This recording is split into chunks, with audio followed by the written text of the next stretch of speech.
Well, it's that time of the year when families look forward to their holidays and their destinations for the festive season, although a little different this year with the coronavirus pandemic and lockdowns across the world.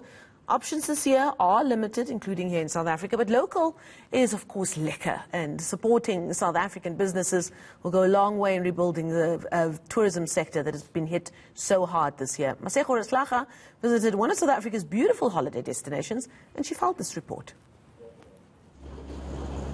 If you like to get lost in nature, perhaps try out the Kapama Private Game Reserve for a much-needed holiday getaway. Situated in Hoedspruit, Limpopo, it's just in between the Blyde River Valley and Kruger National Park. The reserve boasts a picturesque view from each room, and the tourist offerings are plenty. Game drives at sunrise, to much more at sunset. You can also plan a meal in the wild with friends and family while continuing with your routine if you're a health and fitness freak. But since the coronavirus reached South Africa's shores, holidaying is not only about that. It's also about supporting local destinations hit hard during the lockdown. Tourism as a whole is suffering in South Africa. It's really something that I think the powers that be need to consider, because it's the lifeline of this area. More than 80% of the people employed in this area is employed in the tourism industry.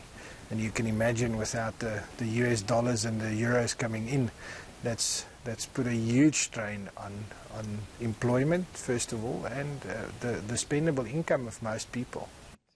And it's about charity beginning at home. But also for the South Africans to get to know the country that we live in. We found in the last couple of months a lot of South Africans coming here and saying, we never knew about places like you. Holiday destinations, however, aren't the only part of the tourism sector that suffered. It affected aviation massively, firstly, irrespective of which carrier you are or which airline you represent. But for SEM-Air, it's also about grabbing opportunities as some of its competitors fight internal battles.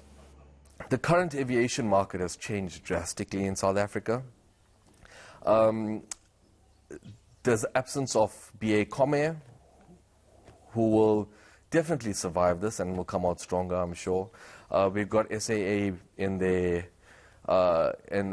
turmoil that it currently is. Mango depends on SAA. You've got South African Express that is fighting its own battles at the moment, trying to survive. So I think SEMA is placed in a very strong position at the moment to grow and move forward. Many tourism businesses suffered a major financial blow. But as the world continues to battle the coronavirus, it's time to rebuild and support local where we can. Masego Rahlaga, Hoedspruit in Limpopo.